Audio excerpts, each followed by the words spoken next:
turn white. Your face will turn green. Your eyeballs will pop with pressure. Because our doomsday shows the living. For your strength, you're gonna need an awful lot when you see our shocker pictures. So terrifying. Welcome back to Lost Legacies, a Hidden City Book Company production. I'm Matt. And I'm Sam. I just want to say real quick that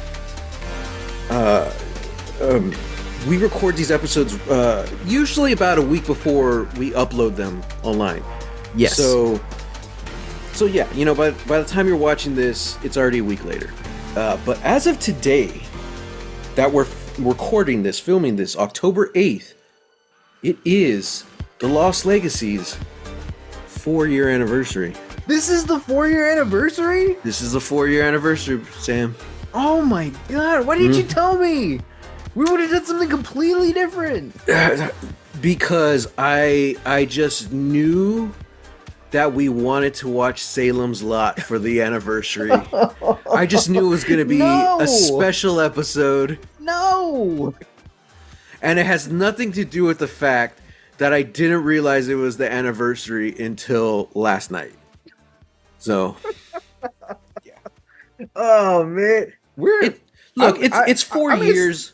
We'll do something big for the 5-year. You know, we said that last year. Yeah, that's true. We did.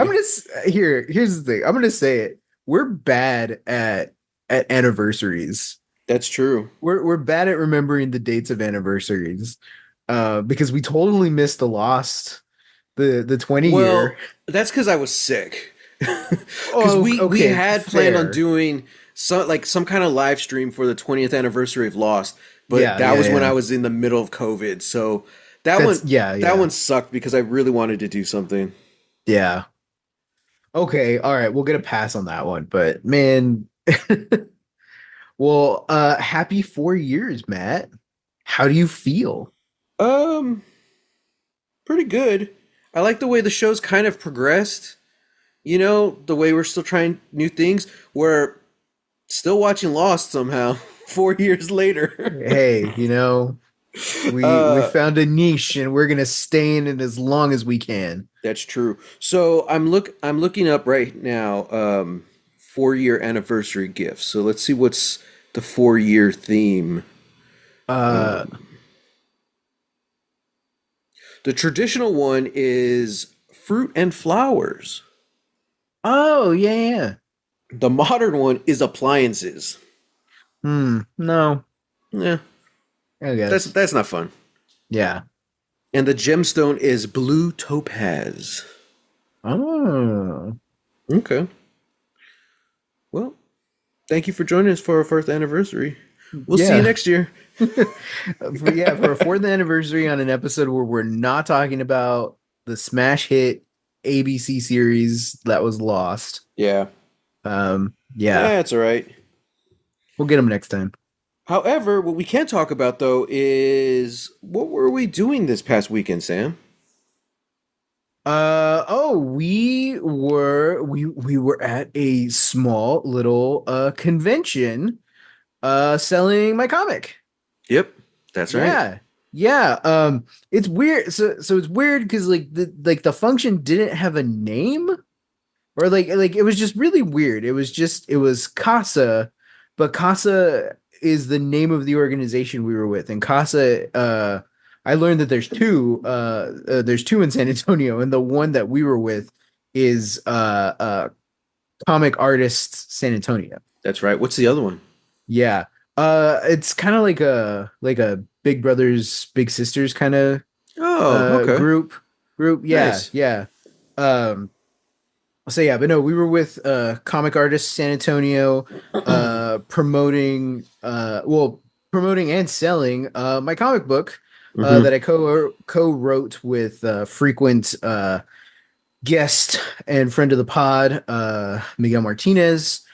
He's my best friend since high school, and we finally decided to make a comic. And yeah, we were there promoting it. The comic is called Get Cult, and It was really fun. Had a blast.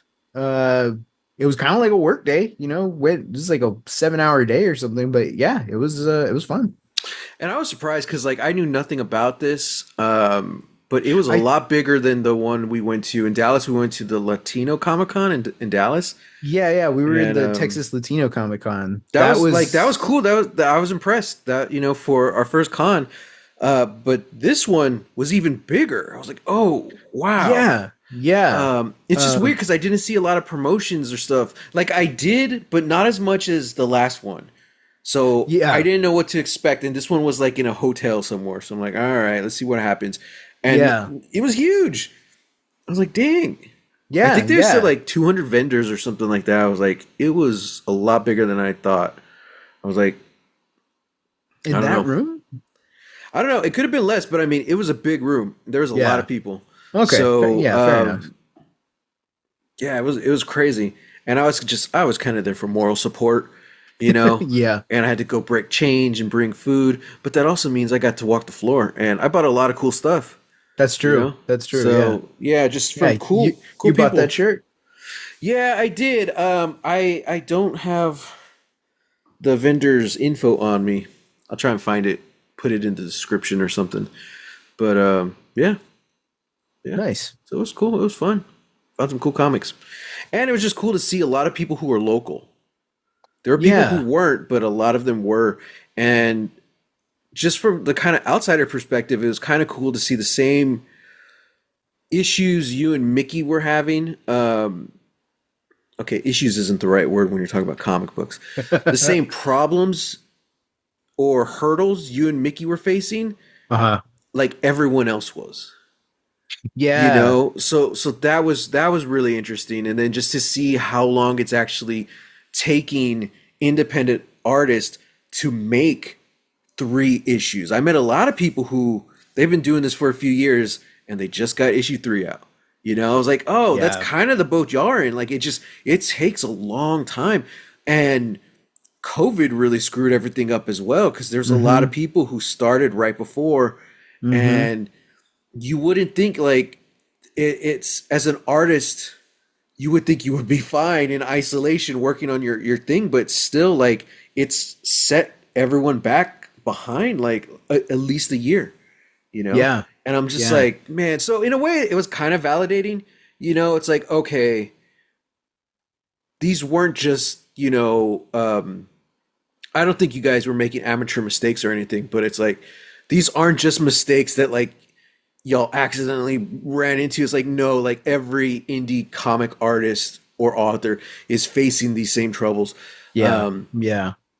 So it was cool, but then also talking to different people about how like their successes and what's working, and kind of comparing and seeing what works for who and what doesn't, and a lot of them crowdfunded their projects. A lot of them didn't. So that was really cool. And Yeah. guys, I don't like to be social, but at the cons, like I go to every vendor just because like I'm on a shopping spree.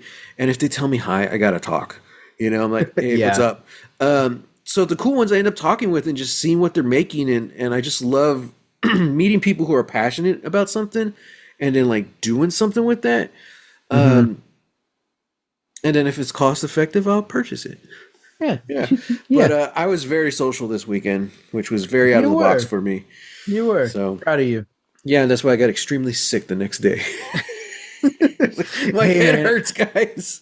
Dude, Don't talk to me. I got home and I could feel it in my throat. Like my voice it wasn't shot, but it was so like I don't know, it just hurt. Yeah. Yeah. It hurt to talk, and then that carried over into the next day, and I was just I was just out of it, man. Was that our first case of con fatigue? I think so. We're moving on up, dude. We're moving on up. It's also crazy because like in venues like that, there is no talking like this, like because it's so loud because everyone is smushed together. So Yeah. we're shouting the whole time or yelling just to have a conversation, So Yeah. I totally get the raspy voice thing, and yeah. But it was fun, and it was cool to see just so many different people, different walks of life, a bunch of little kids. So yeah, that was cool. Mm-hmm. Yeah. But can't wait for the next one. Mm-hmm. And maybe we'll actually promote it. We didn't tell anyone that we were going to that. Yeah, Yeah, so yeah, whenever the next one is, we'll let you know, listeners, viewers. yeah. I So think, yeah. I don't know. I don't know. I was in. I was invited to apply, to to one another one. that's yeah to Yeah. another one that's happening in Austin pretty soon. But one the deadline already closed, and then Oh, it two, did. yeah, it closed yesterday on Monday. Oh, Uh, okay. Well, but also I was just like, I don't know if it's I don't know if it's worth it. It was just at like a different time, and like it does seem really cool, and I think I'd like to go, but probably just to check it out, well, not to go yeah. promote anything. Like But yeah, I don't want to get into specifics or anything, but it was weird hours. That was my kind of hesitation. Like it was a weird time period of the day. I yeah, was like, okay, that's weird, especially if we're gonna have to drive up and drive back. Like Austin's so close, I don't want to stay the night there. But yeah, it was weird. Our listeners don't care about that stuff. But what you should care about, and what I really care about, is that it was really cool just running into familiar faces just from that first con. You yeah, know, made a lot of friends. We saw a few of them at this one. Now we made more friends, and I can't wait to see where we're gonna run into them again. You know, yeah. Me too. so that's really cool just to see like that community and one grow, but then also like our little social networking grid grow as well. I'm like, man, that's really rad, you know, and just it seems like everyone has each other's back. You know, they're Yeah, comic books, especially indie comic books. It's so focused on the art because it's such a struggle, you know. It's a mhm. struggle enough to work on a mainstream book. Forget it, man. If it's indie, you know, it's like Yeah, you don't do this for the money. You do it because you love it. So, yeah, yeah. yeah, Exactly. yeah. So, yeah. So, guys, we'll let you know whenever the next one is, so you can go check out Sam's comic. Um, it was rad. Thank you. And then I don't know. I gotta work on something. I gotta get something in the con. We'll see. I know. I'll help you write it. There you go. But as for today, let's get into our 4-year anniversary conversation, Sam. We're Uh-huh. talking about Walter Hill's 1984 Streets of Fire. I wish. That's what we should have done. Yeah, yeah. We'll do an episode of Streets of Fire later. Hell yeah. But today we're talking about the new 2024 Salem's Lot. Sam, why don't you introduce us? Okay. So Salem's Lot, it's based off of the Stephen King novel of the same name. It was the second novel he ever wrote. Uh, and it involves a small town somewhere in Maine who become embroiled and trapped by mysterious dark forces that uh spoiler alert, turn out to be an ancient vampire, and he's come to America to bleed us dry, essentially. Hmm. And yeah, that's a novel. Townsfolk have to try and rise up against him to fight him. Well, I'm just gonna preface this by saying I never read the novel. I Hmm. never watched any of the other versions. Hmm. So whatever I discuss, I feel like you're gonna have to be my guide here Okay. because I don't know if I'm talking about something specific to this Salem's Lot or Hmm. just something that's like in all of them, you know? Okay. So, but I've read nothing but negative reviews of this movie. Which is Uh, fascinating because I've been seeing both like negative reviews and then an overwhelming amount of positive reviews, man, like 4+ stars, and I'm like, oh, okay, you and I let's are like in talk different now. worlds because like we all the reviews we read and find are always total opposites. Mm, Like, I don't know, I think you're just more in tune with like that film world like online. I'm not. I just kind of like stumble into stuff. yeah, So, I don't know, man. That's nuts. I Because just I I just have a lot of people that I follow that I'm like if it's I enjoy reading reviews mhm, for things even if it's something I haven't seen, and mhm, usually the people I follow do a good job of like not spoiling it or like tagging a spoiler, and yeah, then if it's interesting I'm like, hey, that sounds really cool, add it to the watch list. yeah. That's how I am. Like I could spend hours just reading what other people are writing about movies. Hmm. um so yeah, like the fact that so many people were just like it was a I won't say it was like a clear divide, but like there were some that were like nope, bad, didn't like it. Some that like, oh, I really loved it, this was great, and some that are just like, yeah, it was okay. Like I thought, Yeah. yeah, I just found like a really like big collection of reviews, kind of spanning the whole thing. Hmm. Well, um, the ones I read were bad, and in talking to Okay, you and Mickey, it was bad. So I did not know what to expect going in. yeah, Uh, so I put my like I'll admit it was a little unfair. I went in with like my critics hat on because I was already expecting to not like this. Um, yeah. but lo and behold, like I liked it. Mhm. I think it's not a bad movie by any means,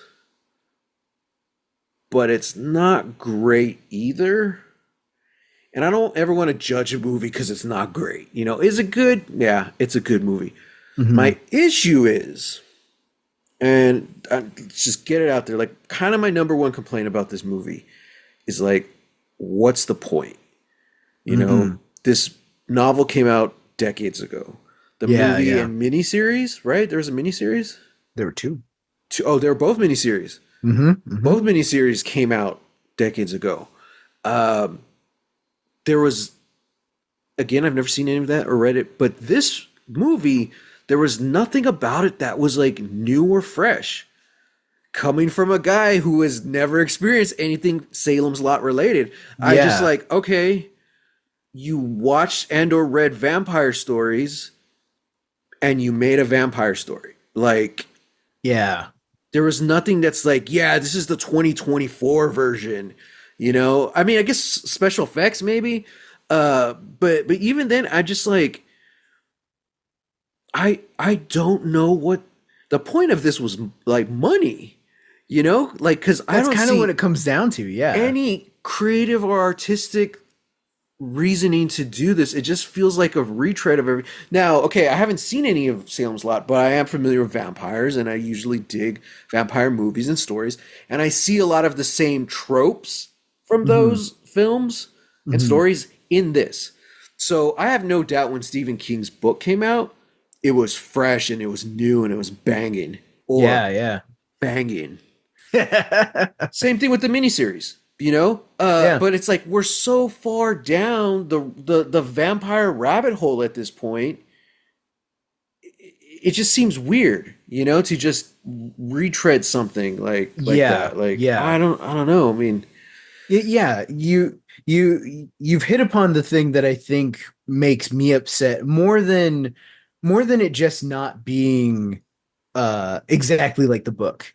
You yeah. know, I'll I'll preface this that Salem's Lot is still technically like very new to me.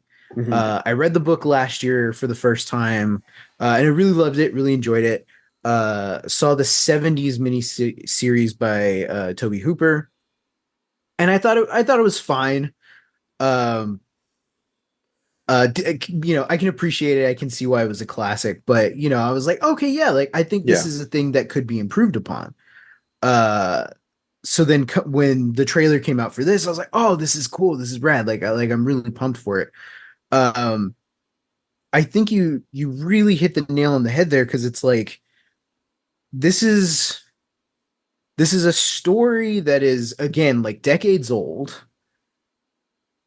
and we're retelling it again, but we're telling it for a modern audience, and the modern audience is already familiar familiar enough with the vampire on film, that the so much so, and I think the thing is that we've had so many things that are inspired by or harken back to what Stephen King did, that just redoing the book and adding a little bit of flourishes or changing up the entire third act isn't enough, Hmm. because at this point we're living, we're in a world post 30 Days of Night, which is Yeah. essentially Salem's Lot in Alaska, you know. Kind of. Yeah. Yeah. Yeah, And I yeah, think it's it's a like much. It's done a lot better. yeah, it's done a lot better, and it's a much darker version.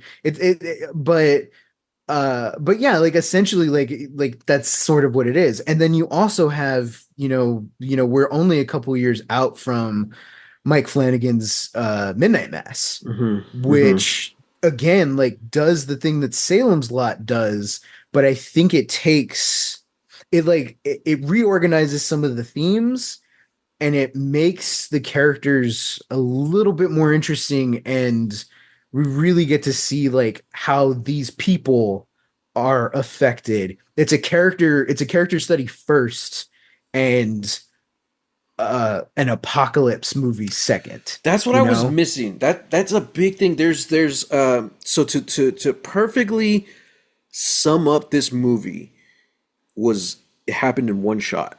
Hmm. So early on in the film, we get a pretty cool scene where Ben is just driving through town, and it's like the kind of the main street of town, and you see, and it's crowded. Like there's a lot of people, and it does this awesome thing of where the camera is inside the shops, and you see Hmm. Ben driving by in his car. So you see the shop owners doing their thing, just living their life, right, doing their thing. Later in the movie, it like it's never a thing of like, oh, there's less people. No, it's just like one scene to the next, and there's no people. Yes. And that's something else. I wish it was more gradual, but there is a scene where it's showing the empty street. They don't really do. I wanted them to mirror that first scene with Ben. Like I wanted the Mm. camera inside the empty shops. We never Hmm. really got that. We did get one shot though, which sums up everything, and it's where you see the dead body of like the mechanic, I think, Hmm. and everyone else is gone. And I'm thinking that it's lazy. That just sucks. That sums everything up. Who the hell's this Yeah. mechanic? No Yeah. idea. We never Yeah. met him. I what I would have done. I would have done the exact same thing, but it would have been Susie's boss. It would have been in the office. Oh yeah, You see yeah. his body Larry. in there, or you see him face down at his desk in a pool of blood. Even though it's a character we don't like, it's already someone established. Hmm. So we already know, like, ooh, it's not that I care about this character, but it's just like it's someone I know was just killed off screen, you Yeah, know? yeah. And it's just that simple little tweak would have meant so much more. And I feel like the movie is filled with that. Like I feel like this has a solid foundation, and I'm guessing that solid foundation is just the story of Salem's Lot. But Yeah, essentially. the actual framing of the house, the 2024 house, it's just not there, man. You know? And Dude, yeah. I'm someone who I've said it over and over. I was nervous because I don't like scary movies, so I was nervous going into this. Uh, wasn't scared one bit. There are a couple jump scares that were just, I don't know. There's only one that was cool. The other ones just kind of felt cheap to me. Hmm. But I mean, I'd rather watch a scary movie than a boring movie. Like, give us something, you know? Yeah, yeah. And unfortunately, I preemptively chose this movie, because Yeah. I was just so looking forward to the movie, and I was like, I feel like I'm gonna have so much to talk about, so let's just watch it. And then after watching it, I texted Matt. I was like, well, this is gonna be fun. Well, and you spoiled it last week when you told me it was a vampire movie. I had absolutely no idea, and I'm sorry about that. But like I think it doesn't matter because like Not in this case. because that opening scene, like they do a pretty good job kind of like hinting, like because the whole opening scene is where they're trying to get that giant box in. Yeah. I would have figured it out. Like, I'm pretty sure that's a vampire. But Mhm. then, like, after that scene when the two movers, like, they drive away and it cuts to black, and you get that split second where you actually see Barlow, I'm like, oh, There's I guess it's a it's vampire movie. Okay. it's such a weird thing. This movie does such a weird thing where it's like,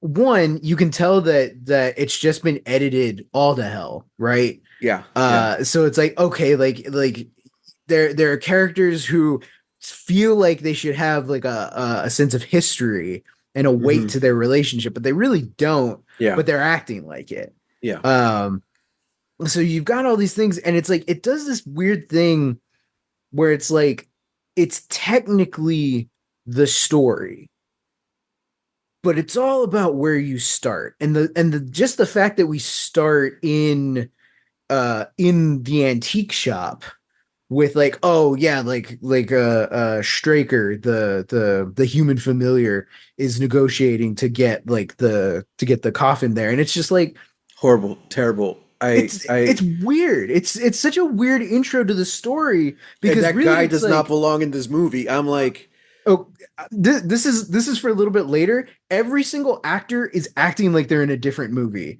and it's yes. baffling to I'm me. like, what genre are they in? Him, I could understand because he's like the thrall, you know. He's probably super old, but still, I'm like Yeah, but that he never opening. acts like it. He's like he's all boisterous and flamboyant and all Yeah, these things, and it's not who that this opening guy scene. I had is. no idea what year this was. I was like, okay, Yeah, weird. But then yeah, you see the truck. I'm like, okay, so it's still modern-ish, you yeah. know. But then I don't. When was this? When?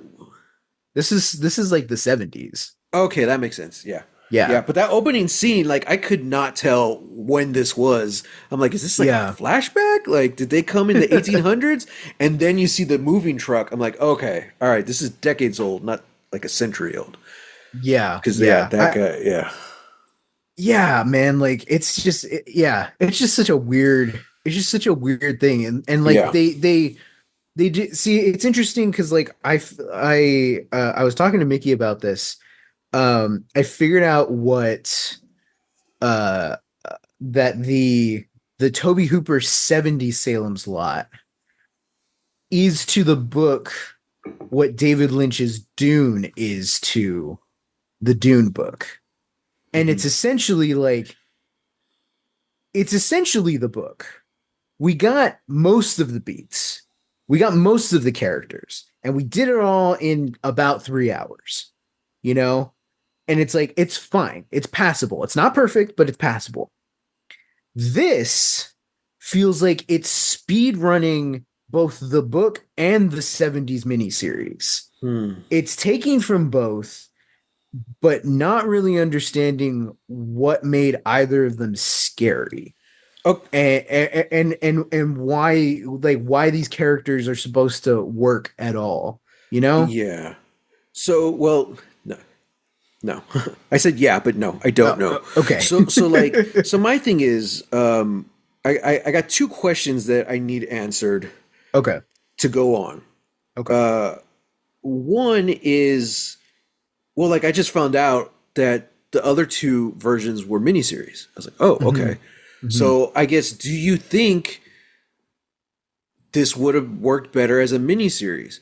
Because just watching this movie, I'm Mm. like, I don't know how you could stretch this. Oh, and then they just released the article that like the original cut was 3 hours, and they made him cut it down. I'm Yeah. like, I don't. I'm watching this like I don't know how you could make it any longer.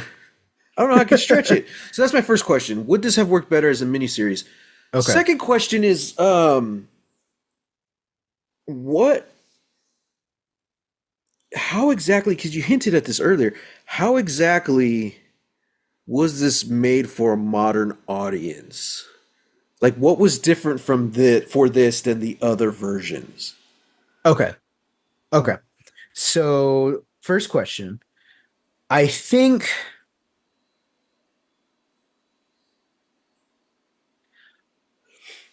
I don't I don't know because I'm very of the mind. It's like you're making a movie and you're going into this making a movie. So I don't want you to I don't want to say that like, oh yeah, like just go ahead and make it a mini series because I think that changes it completely, and I think Hmm. you're going to have to restructure so much of it. But since it feels like there's so much that's on the cutting room floor, we could have theoretically just done what those other miniseries did and just say, hey, we're going to air this on 2 nights. We're going to split it in half. Yeah. Here's clear part one and clear part two. I think that would have been fine. And maybe Hmm. that would have been cool because then it gives something for people to talk about it. It's like, hey, did you see part one of it? Like, oh yeah, I thought it was Mm. really good. I wonder if they're gonna get to that in the second half. Like, I think that would be Yeah. cool. And that's kind of the age that we're in now, Hmm. like you see it a lot with shows that air on like Disney or something where it's like, yeah, it's one episode a week now, and now we get the conversation rolling, and now we're excited for next week. It's just like TV. It's Especially just this like how TV season, used to be. the first Yeah. Friday of October, you drop part one, and Yeah. then like the third Friday or whatever, like a week before Halloween, you drop part two. So people are talking about it throughout the Halloween season. You Yeah, know. yeah, I think that would have been perfect. So, do you think the 3 hour version of this movie would have worked better than this 2 hour? I I think it would have been I think it would have been worthwhile. Okay. I think it would have been worthwhile to release it Yeah. because what I feel like what I feel like was cut was a lot of the character stuff and a Mm-hmm. lot of just like character progression and arcs because really nobody has an arc in this. No, they Everybody don't. is just sort of doing stuff. The, the whole reason why Ben, our supposed protagonist, comes back to Salem's Lot is because he wants to write about the Marsden house. Mm-hmm. And you have there's vague connections. They sort of allude to it and stuff that he's just researching the house and he's a little obsessed with it. But they never answer why. They just drop it And from the they film. and they Like and they it's never drop it. mentioned again. What's interesting is that they cast the guy who owned the house, Hubie Marsden. They Hmm. cast the guy and he's listed in the credits, but he's nowhere in the movie. Oh, interesting. So what that tells me is that they filmed scenes with Hubie Marsden. And part of the book, I'll try not to go on too long a tangent, but that's uh it's a huge thing because the Marsden house sits at the top of the hill in Salem's Lot. You're supposed to be able to see it from every point in the town. Like Yeah. no matter where you are, like you're gonna see the Marsden house. It's haunted, and it's haunted in a way that's not outright. Hmm. It's like there are no literal ghosts there. Ben, as a kid, went into the house, and I think it was on a dare or something like that, but he went into the house and he swears up and down that he saw the ghost of Hubie Marsden. Now, Hubie Marsden is described as a mobster who got out of the life, but kind of started to like seep back into it just little by little. I think he was like bootlegging and Hmm. using the house as like a front, and everything caught up with him. And so one night he kills his wife and he kills himself, Mm. and it casts such a shadow over the community but it's such a small town that it's like small towns do what small towns do. They talk and then they don't talk about it again. Yeah. It's it's such a thing. So the fact that Ben is going back because he lost his parents so young, Yeah. because he feels listless and aimless, he's trying to reconnect with himself, and the thing that he's looking for, he believes is in the Marsden house. Hmm. So the fact that somebody else is already living there, he's like, well, that's weird. I know that place is haunted. Who in their right mind would live in the Marsden house? Yeah. And that clues him in immediately that like there's something not right going on here, but I Hmm. don't know what it is. And then of course he's falling in love, so it's the two Yeah. things. He's trying not to think about it, but he's thinking about it too much. But you'd never get any of that in this movie. No, He you just kind of don't. shows up Like and is just sort of there. that's kind of my big like one of my big things. Like I don't understand. Like you don't want to like fall into the trappings of like what a movie should or shouldn't be, you know. Sure. But at the same time, I'm watching a movie with a protagonist who like I like him. And what's his name? Lewis Pullman. Lewis Pullman. Lewis Yeah. Pullman. He did a good job. But he just wasn't given much, and I'm like, why is this guy the lead? Especially because the again, and it's going back to what we're saying. There's no character arcs. There's no character in this. Yeah. We're seeing. We're not really seeing the town disappear. It's just like from one scene to the next, everyone's dead. Yeah. I wish yeah. we would have got more of that. I wish we would have seen them, be around less and less. But I feel like it would have been much better if we had our protagonist was from the town. Now that sounds, I think it's actually less to do with Stephen King's story and more to do with this version of the movie. Because from what it sounds like, they're cutting a lot of our protagonist's backstory, who has a connection to this town. Yeah, and it's a traditional story. Small town boy leaves, comes back. He's either going to save the galaxy or he's going to have to kill a vampire. I'm like, okay, all right. So like, I'm not trying to like critique Stephen King's novel, but just like the film they presented us with, like.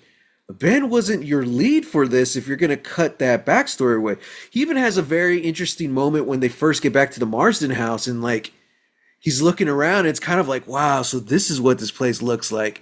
It almost looks like he's in awe. And I'm like, that's interesting. And I was like, oh yeah. Why is he here? I'm like, oh yeah, they completely just dropped that storyline. Yeah. Because before I knew that about him, I was going to say Susie should have been the main character. Which is interesting because go ahead. Well, I was just gonna say, one, I really like their romance. I thought it was really cute. One of the stronger points of the film. But also, we need to care about the people who are going missing and the people who are dying. You know? I like the little kids because we got them for a few scenes. So when we see them get taken out, I'm like, oh, that sucks, man. Who's the first one? Ralphie. Poor Ralphie. I know. I'm like, dude, he's a cute little kid. I'm like, no way. And then I want to bring up Ralphie later. Remind me before we finish. Okay. But yeah, like we need to care about them. So we care about them because we got to see them through Mark's eyes. He's also an outsider. So that's how we got to care about the kids. Everyone else, not really. And what we did get, though, I feel like was the strongest parts of the film. The relationship between Ben and Susie. Probably my favorite part of the whole movie was everything with Mike. Because we see Mike go from just a dude to getting attacked, to getting sick, to dying, to turning. We get his whole story right there. And most of it is told through Matt's eyes. Yeah. And I'm like, that's cool because I don't know what the relationship is. I'm assuming he's like a former student of Matt. Yes. And he's just a super nice guy who like you're rooting for. And because I also like the way he breaks up the fight in the beginning. Like they're like, oh, this is the cool teacher. Like he's going to give you tough love. But there's like a kindness in that. You know? Yeah. And I'm like, especially when you see all the other younger teachers just ignoring everything, like this is the guy who's going to go out his way because he knows he can help these kids. I'm like, I like this guy. So I was terrified because Mike is bit. He's changing. You don't know how far along the process he is. You don't know when he's going to turn on Matt. So like, I was scared. That whole time Mike was there. And then after Mike dies, I'm like, all right, he's going to jump up, right? I'm like, he's going to jump up. I know it. I know it. So that whole time I was scared. Nowhere else in the movie. The main villain of the movie was just, he looked cool, but there was nothing really unique or original.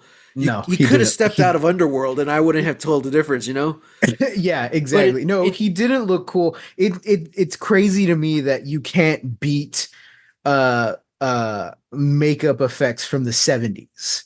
Like the Barlow in the 70s, iconic, classic. Yeah. This guy, looks like a weird Party City knockoff. Yeah, I yeah. just no, like no, I I'm yeah. and Anyway, again, like when Mike and the other kids, the thralls are more terrifying than your villain, you got a problem. Also, yes. because there was no villain, he was just always in the shadow and always referred to. Mhm. Susie's mom was more terrified because she was sick with that shotgun, man. Dude, yeah, I was yeah. like, dude, I'm like, Not how Dr. Cody goes in the book, but I was like, well, that's that was a shocking effective. moment to me. I was like, That was probably the most oh, shocking part of the movie. I was like, oh, yeah, okay, sure. yeah. I was just Yeah, like, dude, crazy. like all the thralls are better vampires than Barlow, Hmm. and I'm like, Which gets to me because like so Stephen King's whole conceit uh was how what would happen if Dracula came to this country.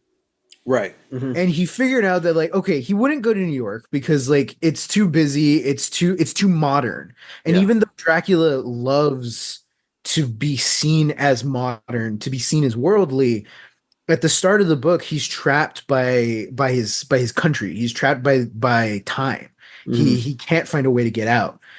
So where he would go is something that resembles the home country, hmm, someplace where it wouldn't be far-fetched for people to just leave or go missing, and where it would become very easy for a whole town to just disappear. yeah, yeah, And the entire so when you read Salem's Lot, it really is this idea of like this is how you lose a small town, and this is how easy it is for people to just go missing, and how easy it is for a town that has life but isn't bustling, isn't hmm, full of life, a town that has life to just suddenly die. yeah, And it's not suddenly, it's just it's slow, and it takes time, it takes weeks, it takes months. When you're and reading Salem's Lot, it's an apocalypse story, and you have no idea that it's an apocalypse story until you're in it, yeah, until 20 people are gone and you're like, I didn't even realize and that. we Like never get it's that. so crazy. Yeah, and you never get that. We get that from the family because like Ralphie goes missing. Ralphie goes And like a missing. week goes by. I'm like, okay, cool. And Yeah. then the And second then kid his brother gets dies sick and or dies. I'm gets like, sick. Yeah. okay, Yeah. okay, like something weird is happening. And then the mom just ends up dead. You're like, Yeah. dude, okay, like red flags need or like red flags, red alarms need to be going off. Red alarms, red alerts. There you go. Red flags, red alerts, Oh, all also of because them. William Sadler was like the sheriff in a very like throwaway role, and I'm like, oh, Dude, that yeah. sucks, And dude. Like this guy's like an icon. which is interesting because like the Parkins Gillespie he's supposed to be like our inspector. He's supposed to be like, something's Yeah. not right here in the lot, you know? Like he's like he is intuitive, but the thing about him is which I was really glad that they kind of like just alluded to it, is that like he does leave. He is a Yeah. coward, you know, Yeah. but it's sort of like is it cowardly in the face of this? In the Right. face of the world coming to an end? Like Yeah. it's like that's the thing, like it's a gradual progression, whereas this just feels like it's exactly like you said. It's like from scene to scene, the town is gone, and then it's like, Yeah. well, I'm out of here. And it's like, no, like that, like there's a subtlety. You need to be subtle with something like this. And then his actual death sucked because it was all CG, and you're like, Oh, oh, I'm like, like, I was like, is that? I guess that's the sheriff. I'm like, okay. for such a bad joke, like I thought it could. That scene could have been done well because it I'm could have like, been done well. I'm like, Yeah, that is pretty ballsy and like that very feels like a almost like reshoot kind of thing. almost like sacrilegious. Like a vampire would throw a body through a church Mhm. window because they know they can't get in. You Yeah, know?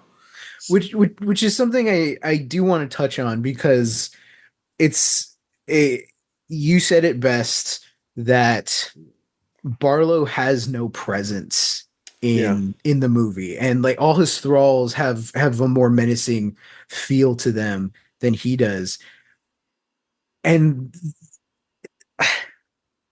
I get it that, you know, less is more, right? The Right. more you see a character, the more you hear them speak, it's like, okay, like you really have to do a lot to convince people, especially when it's a vampire, especially when it's supposed to be a big menacing threat. Hmm. Like less is supposed to be more. The way they the way he's treated in the novel and the way he does things in the novel, it is like these scenes of terror, and then he's withdrawn, and then you go chapters without anything, and then a Yeah. scene of terror, and then that. There's a really great thing that they do where he writes these taunting letters, leaving them behind at these different places for our a group of hunters to find. Hmm. And it's, because he's supposed to be like Dracula, and Dracula is an epistolary story, which is all told in letters and journals and newspaper clippings. So it's a fun way to sort of harken back to that, but it's also a way to sort of like, he's old world, and Yeah. he knows that he's better than these people, you know? And it's less of a thing of like, oh, I'm gloating without, I'm gloating just to gloat. It's like, no, he's gloating because he knows that you're inept. And Hmm. he knows before you even know that you're not going to see what's coming until it's 2 feet in front of you.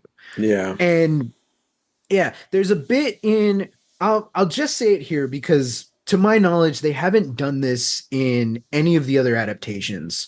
I can't speak for the 2000s miniseries with Rob Lowe because I haven't seen it yet, but they didn't do it in the Toby Hooper version, and I was really hoping that they would do it here, and they didn't. So Dr. Cody dies differently in the book, Hmm. and it's one of the best and one of the most gruesome kills I've ever read. So a lot of different things have to happen, but essentially the gang splits up, and Dr. Cody and Mark are kind of going to different houses to try and like they're looking for vampires. They're staking vampires along the way. They're trying to find survivors. Hmm. They're not finding much. They end up going to this house, and they're going to go into the basement. They're mid conversation. Mark turns away and is looking for like batteries for a flashlight. He doesn't see Dr. Cody leave his field of vision. He just hears the door to the basement open, and Dr. Cody screams and is silenced. And Mark turns back, sees the empty door frame, runs to the door frame, and is struggling to turn the flashlight on. And as he turns the flashlight on, he sees that the vampires have removed the stairs to the basement. And Mark turns back and sees all of the kitchen drawers are open and all of the utensils are on the ground, but there's no kitchen knives. Hmm. And he looks back, and as he turns the flashlight on, sees that the vampires have created essentially this like trap with all of the kitchen knives sticking up, Oof. and Dr. Cody just falls into it and is just slowly bleeding out. Oh God. That And I'm like, sucks. Who are they? like Kevin McAllister? right, and it's so crazy because like Barlow even has a thing where he's like he talks to them for a second. It's just like, yes, you have to remove them. They won't, like, it's essentially remove these things. They won't see this coming. But you have no idea where this is. Mm. You have no idea where they're at when he's saying this. Like he's Hmm. just telling them to this to the one of the rare instances where it's almost a POV for Barlow. Hmm. So yeah, so then when you're reading in the book, you're like, oh, no, and then you're instantly worried because you're like, sun is coming down and Mark is now alone. Mark, Yeah. get out of there. Like, so you're terrified the whole time. Yeah. And I think going back to your second question that you asked, I think that's kind of the thing that I mean when I say that like this needed to be updated for modern audiences, but the way they decided to update this was more in just how we're telling the story. And how we're telling the story is that we're doing it at a breakneck speed. We're doing it with a big Hollywood flourish of a finish where, hey, we're gonna have a big showdown in the drive-in, and Mm-hmm. cars are gonna be whizzing by, vampires are gonna be popping out of trunks, and the screen's coming down, and all this stuff, and it's noisy. It's so noisy. Audibly and visually Mm-hmm. that you can hardly feel anything. You don't feel any worry at this point. This almost feels like if you just change the music a little bit, it feels like it could be like in a Van Helsing or in a Brendan Fraser mummy movie. Mm-hmm. And it sucks because, then it's like, hey, like we get a moment that's supposed to be powerful, Ben stabbing the vampiric Susan, and then as she's dying she cries, and then obliterates the dust or whatever. It's like, this is supposed to be sad, because Mm-hmm. we're supposed to be rooting for these characters, but that's not there.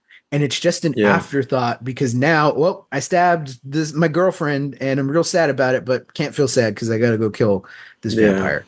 And it's just like, i want to see I want to see, especially after stuff like Midnight Mass and 30 Days of Night, and even like the Fright Night remakes, and even Twilight. Like, we've gotten so many different iterations of vampires since the novel was written, since Yeah. Dracula was written, that we're telling this story for a modern audience, but the modern audience isn't scared of vampires. Yeah. Right. And sure, I think it's a tall order to ask, like, hey, we got to make people scared of these things again. I think you just have to make them menacing. And I think you just have to do it in a way that's like, they were on the right track with most of the stuff that's here. I just think it's like this, it's too much like, oh, we're going to be jumping, and oh, we're going to be in the shadows for the most part. It's like, no, Yeah. like, the menace of the vampire is that they can be anyone. And they are anyone. They like they're your neighbor. They're the Yeah. person they're your mechanic. So if I go to my mechanic and like, hey, how come you haven't closed up shop? Like, oh, what's the point? What's the use? Like, why don't you come on in? Like, all this stuff. Like it's the menace that could be next door. I'm gonna one up you and say it's even easier.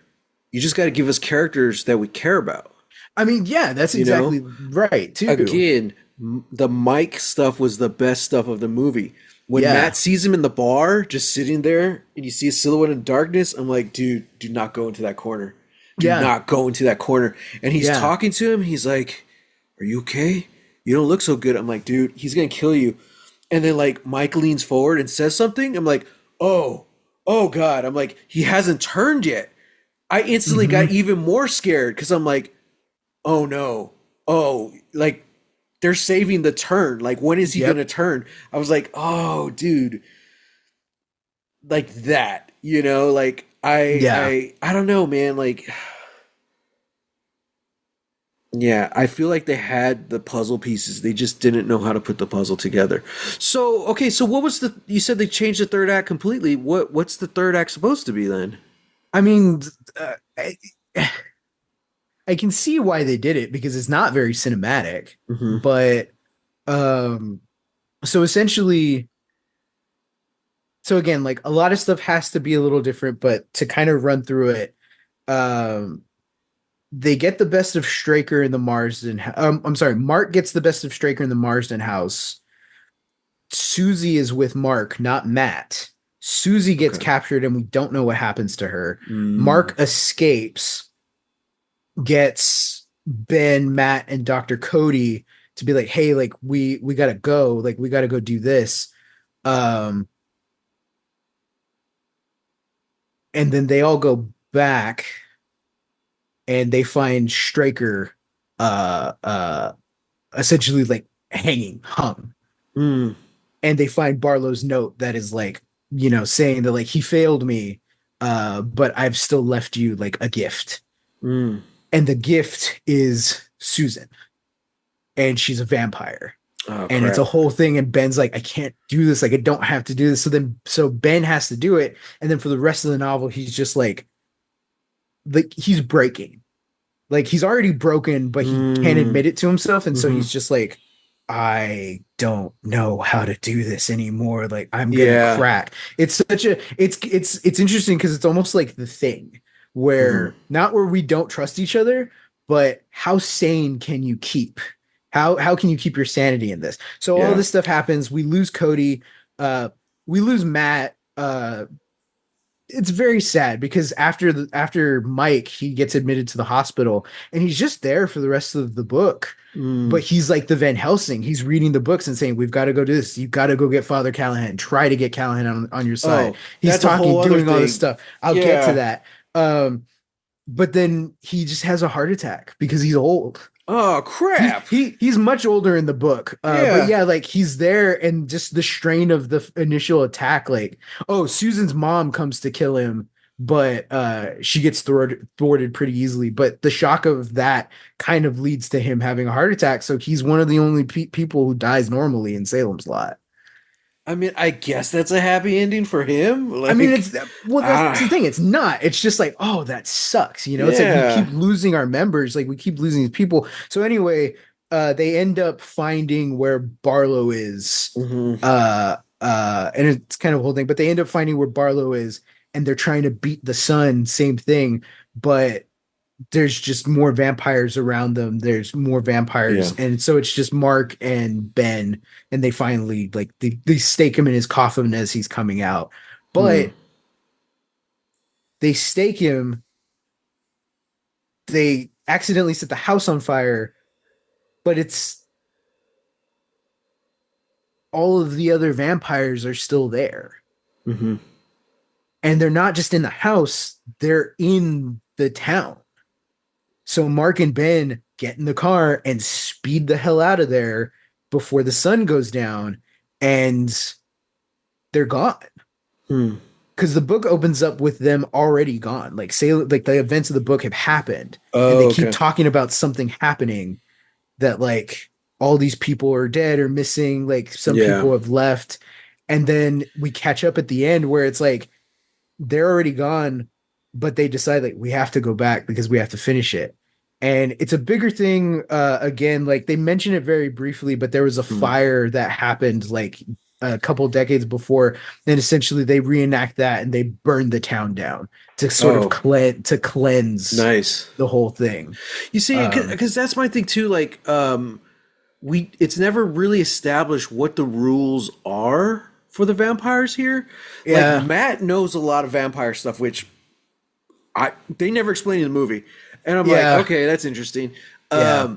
But even then, like, there's so much like vampire stories and lore. Like, it's almost like a requirement. Like you have to explain. You know, like, It's a it's a thing. Yeah, it's a thing that I noticed in vampire movies, a little bit less so in werewolf movies because I kind of caught it when I watched Dog Soldiers last year, and they really quickly just go through the whole like, okay, well, like what can kill a werewolf? Silver, you know, all this stuff, and then they're just like, who cares? Just shoot everything we got at them. Just stab them as much as you can. It doesn't matter. And then the movie keeps going, and you're like, yeah, this is good. I like yeah, but that. does it work? Like, Not really, but you know, but then they find silver and they're like, oh, and then that and that works. And they're worked. like, Okay, oh, that's okay, cool. cool. Like, yeah, so Yeah. that's cool. But yeah, with vampire movies, you're right. It's like we have to figure out, okay, can these vampires walk in sunlight? No, they can't. Okay, can Hmm. holy water affect them? No, okay, like we're not doing that. It's oh, like it's usually it's beheading or staking. Like those are the Yeah. only things. And we get nary any of that. I think they do it a little too much in the book, Hmm. maybe the miniseries, but here it's like, yeah, it's almost like, oh yeah, we're speeding through it, and here we go. Yeah, it's like we need to know like the rules. Like, are these vampires that we can fight? You Yeah, know, are these vampires that we can't fight? We just got to run. yeah, Can they be killed? Apparently, they can be killed by a stake to the heart. hmm Apparently, every vampire's heart is in a different body location. Because I don't think hmm anyone was stabbed in the same place twice, and it was pissing yeah, me off. Two, we see several vampires get staked and then it just cuts, and I was like, oh, okay. Do they explode like in Buffy? Like do they just turn to ash? I was expecting like, oh, it's gonna be a reveal. No, we No. finally. I think finally toward in the third act we finally see someone get. Oh, I think it's Mike. We finally see someone get staked, and the camera stays on them, and they just die. I was like, oh. Oh, yeah, yeah. I'm like, oh, okay. I thought it like they were gonna like explode or turn into dust or something. I was like, oh, okay. I thought there Yeah. was a reason we were cutting and not showing the vampires actually die. No. Well, cuz I just realized as you're talking about it, the only reason the vampires explode in this, two reasons. Sunlight at the end, Right. and when they're in the presence of the crucifix. Because that's why the mom at the morgue dies. Oh, that's They right. successfully like throw her off, and then she Well, like explodes into but light. you see, that was the same thing. Like she But kind of again, like the rules she aren't no, established. like but like the way it's shot, like she gets like blown off of the doctor, and then Yeah. the next shot, it's just like her gown. So like I didn't know if she exploded Oh, you're or if right. she disappeared because I You're was right. thinking she escaped. I'm Yeah, like, yeah, I don't know, maybe she turned into dust and flew away. Like yeah. again, we don't know the rules. So I didn't even think about that. I was like, oh, okay, I guess that the cross did kill her. But yeah, man, it's just I don't even know if the creators knew the rules because it was never really set and it seemed to kind of change. There's the one Hmm. scene where Mike is trying to kill him and he's like, I renounce my invitation and he gets sucked out. I was like, Oh, yeah, okay, yeah. cool. You're supposed to the only way they should enter your home is As if if you they're invite them invited. in. That's Yeah. classic vampire lore, but that's never explained through the movie.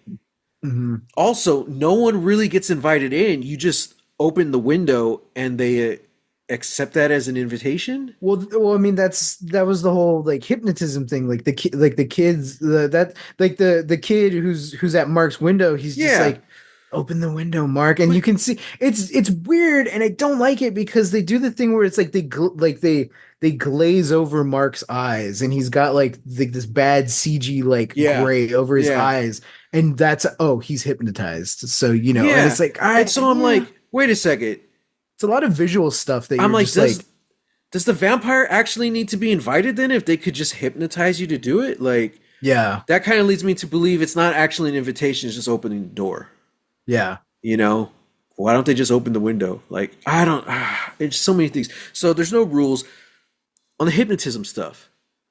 Are the thralls just like all hypnotized? Like again, they're all like, Mr. Barlow would like to meet you, blah blah blah. I'm like, I Mhm. needed more because like poor Ralphie, he just gets killed. He's Yeah. sacrificed. But then his brother becomes the thrall. And I'm like, is it hypnotism? Like, is the brother being controlled? Or is it like the seduction of power? Like, I just don't understand. And I wish I did. Because in my mind, if my little brother was killed and then I was turned into a thrall, I'm like, first thing I'm doing is I'm killing the guy who went after my brother. I'm using my vampire. I'll probably, I'm a vampire, so I'm going to be evil, I'm going to be corrupt, and I'm going to Mhm. use all of that to fight Barlow. I would probably Mhm. die, but it's just like, again, like, do you become more primal, more savage? Then I'd feel like that would be a real excuse, like, you Mhm. killed my brother. You know, like, Yeah. there's just so many questions I have. I don't think they outright state it in the book. But I do know that like once Barlow is gone, once they kill him, they do kind of say a thing where it's like life kind of goes back to the way it was. So it's the thing is like not everybody knows that this is happening, right? Like there are people who are so shut up or so just like closed off. They're just like something's up, but I don't know what's really happening. So there's Because survivors? sort of, Oh, but that's the jeez. see but that's the thing about the book is that like we get so many chapters about other people And it's like, yeah, like it's just normal people. Some are Yeah. bad, some are fine, some are worse than others. Yeah. Uh and every time we jump back to them, there's a reason for it. It's like, okay, you're getting your comeuppance, Yeah. or just something like, how easy is it for somebody to disappear, like things like that. When we get to the end, we've gotten to the point where it's like, yeah, people are kind of going back. So the vampires retain part of their consciousness, but it's a thing that, like, oh, I need to talk to you, but can you come over because I'm not feeling well? And then Yeah. they come Yeah. in and then they feed, Oh, see, so then they it's like, invite you in. Yeah, exactly, that's so smart. it's all, yeah, so it's all these little things, and I'm like, yeah, like that would make sense, that like there's no master anymore, but that doesn't Yeah. mean that they just puff up in smoke. Like, Well, they that's what I was still thinking live. too. Like, do they all die? Like, I don't know. No, Those rules are never no. established. So that's interesting. So there's probably survivors, vampire survivors out there somewhere. Yeah. So Hmm. there are two, technically. There's one direct sequel, and then there's uh a sequel character. Oh, okay. Okay. So King had a short story. I think it's called One for the Road, that is essentially like these two guys. They're trying to get through the snowed in sort of road. They have to pull off into a bar, so they're just kind of like getting Hmm. warm. And then, yeah, they're slowly you realize that like vampires have spread out from Salem's Lot.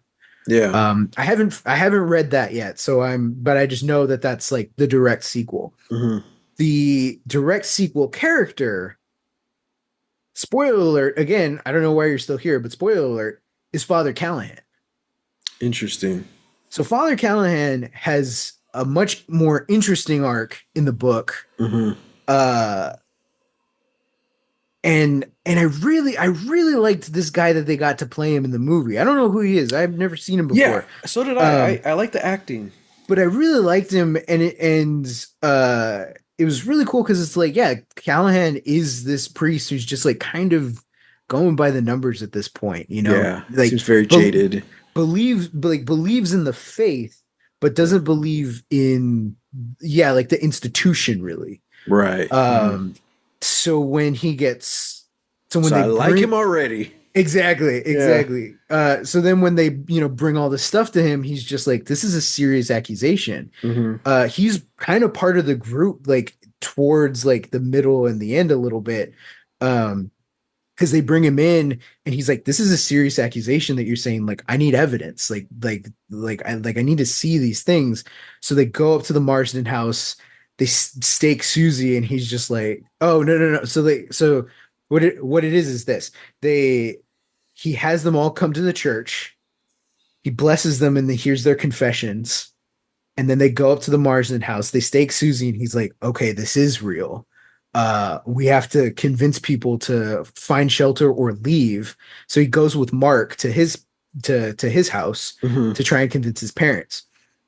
And Mark's parents are just regular parents. They're like, no, he's into spooky stuff. Yeah. It's warping his mind. Barlow breaks through the window, breaks through the window, but it's just like his cape, like his robe, Mm. breaks through the window, immediately erupts, grabs Mark's parents by the head and smacks them together, and they're dead. Oh God. Just a Okay. sickening snap, and he's like, so Mark's there, he's freaking out, he's so scared. Callahan whips out his cross. Now, the thing that kind of got me upset in this movie is that they overused the cross effect. Even though I think it's a brilliant effect, Yeah. there's a reason why. There's a reason why this chapter was my favorite chapter in the book. There's a reason why Callahan is the only one who should be able to do this. He pulls out his crucifix, and his crucifix erupts in blinding white holy light Mm. because he is an agent of the church. He is Hmm. sanctioned by the church. He knew from the outset that he might have to face this. He is the only character. He's essentially the cleric. He's the party's Yeah. cleric. Yeah. No other character should be able to wield the holy symbol like this. Like, sure, it might like kind of glow, but that's the thing. Like, he's the cleric fighting the evil, the ancient evil. and him and Barlow are trading blows verbally, saying all these things. And as they're going, like Barlow's recoiling in the light, but he's pushing forward and is like he has this conviction. Mhm. And Callahan is constantly like pulling back, pulling back. And Mark leaves, swearing vengeance. He leaves. And then when it's just Callahan and Barlow alone, Barlow outwits him and makes him lose his nerve and Mm. makes him realize that he isn't up to task. He isn't up for the battle. And the cross begins to dim in light to the point where now he throws the cross down because it means nothing. It's not powerful anymore. Mhm. And then he bites him and you're like, damn, he's dead. Like, doesn't matter. Mark has to run off doing all these things. We get like 2 more chapters later.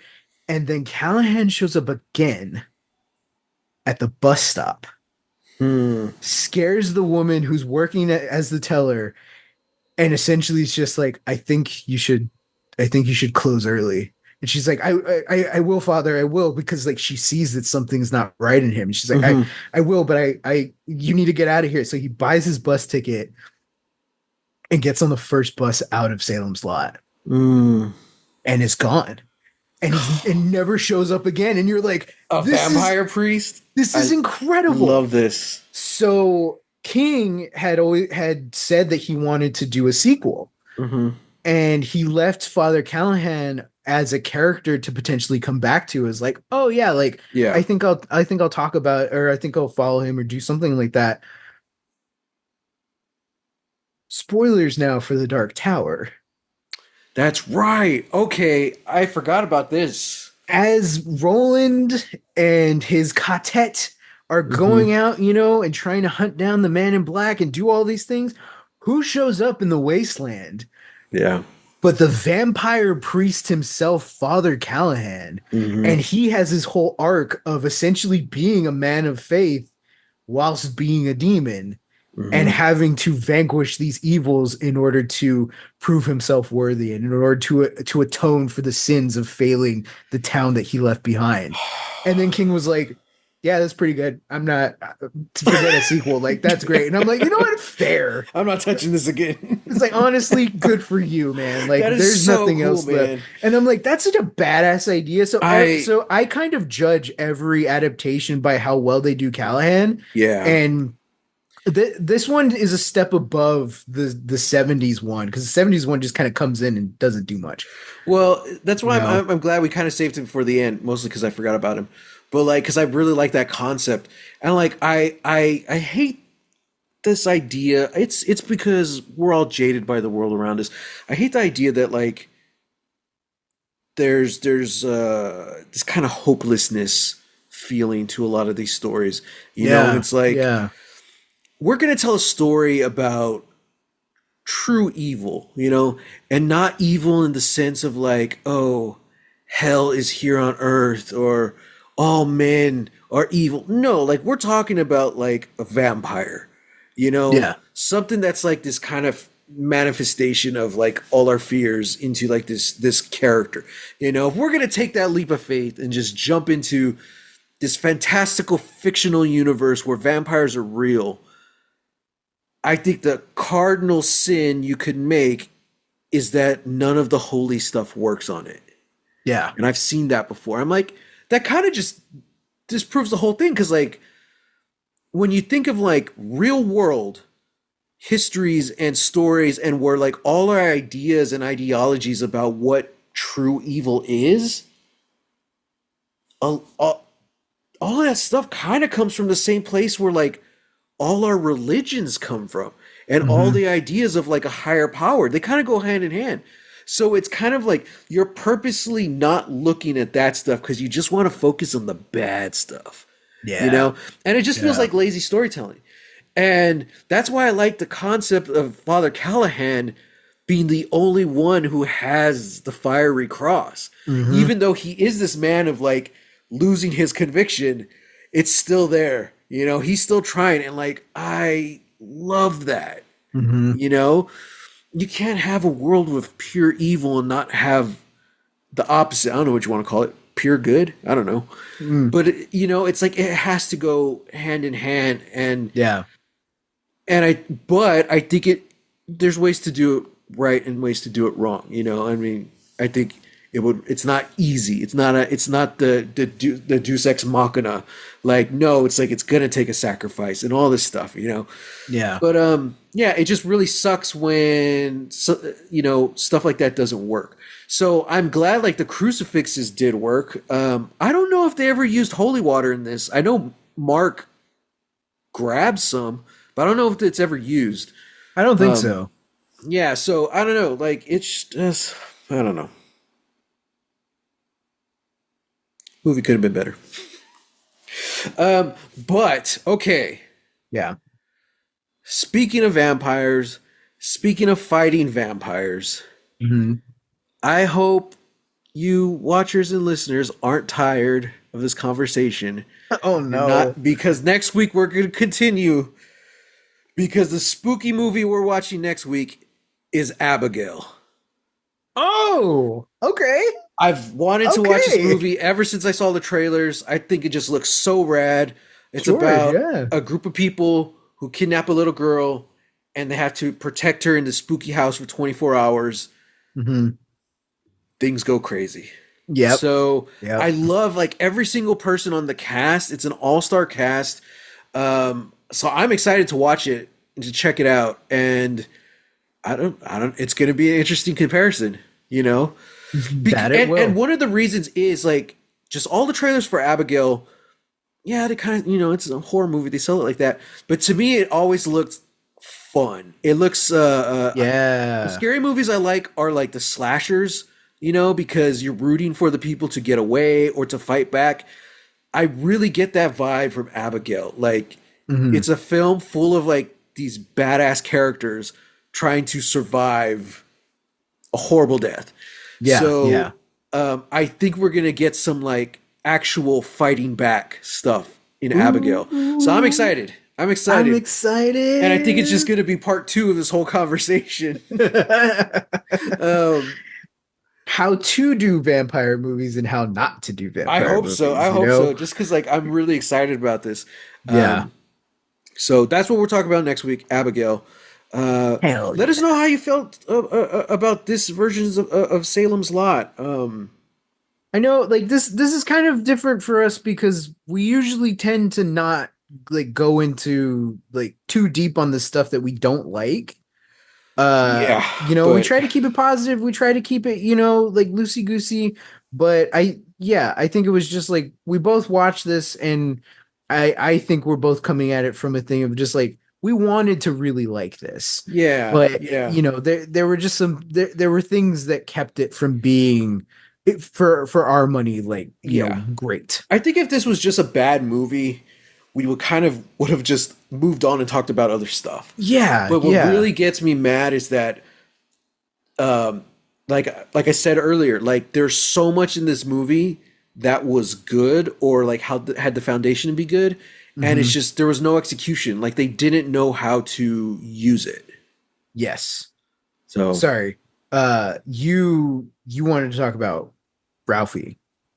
no, that's what I wanted to talk about earlier. Just the fact that like if that was me, I would want vengeance. Like if I was a vampire, I would just be a super evil version of myself. Well, then I would definitely want vengeance. Yeah. Yeah. So, yeah, I don't know. That's pretty much all I wanted to say about Ralphie. But but yeah, I don't know. So like I also this is like the first time we watched something that neither of us had watched before. So yeah, we didn't know what we were getting into at all. That's true. So yeah, there was so much that could have been great about this, and it just wasn't. It just kind of fizzled out. But that being said, you know what? If there is a director's cut, a 3-hour cut, I would probably watch it. Because I am intrigued enough by this movie. I don't think I'm ever going to watch the other Salem's Lots, but I would watch a director's cut of this because I'm intrigued. Well, maybe I will. Who knows? But real quick, I want to mention I liked a lot of actors, even though they did feel like they were all in different movies. So far, I like Lewis Pullman. I think the actress who plays Susan is Mackenzie Lee, I believe. Absolutely adorable. I fell in love with her. She's a Texas girl, so she's automatically one of the most beautiful women in the world. So that's my thoughts on that. But I really like their little romance that was like half a movie. Yeah. I love their half a romance. So yeah. I really shout out to Jordan Preston Carter as Mark. I think you're the best actor in this thing. Just that character alone, I'm like, dude, who is this kid? Like Mark, Mark is incredible. Yeah. And then also shout out to Alfre Woodard. Even though I don't think you're the right fit in this version of Salem's Lot, I want to see the version of Salem's Lot where everybody's acting on your level. You know? It's just the same with William Sadler. Like those two, like those roles don't justify the acting talent that they have, that they cast. You know, like but again, who knows? Maybe they did have a lot more in the 3-hour cut. So potentially, yeah. Maybe they'll release that next Halloween. So maybe they do. I'll be there. But so everyone hit us up. # Lost Legacies. We're also at Lost Legacies Podcast at gmail.com, I believe. I'm on Twitter at _Matt Jimenez and on Instagram at Holy Hand Grenade of Antioch. And you can find me on Twitter and Instagram at Reel, that's REEL, Texas Weirdo. So until next week. I didn't want to say get lost, but I didn't know what. I haven't come up with something else. Suck it. Suck it. Wait, no, next week. That's bad. I'm sorry. No. No. I don't. Oh, okay. Well, I mean, if you want. I like it. Until next week. Suck it. Suck it. But this means we'll have to have a new one next week as well. Oh, man. Abigail it.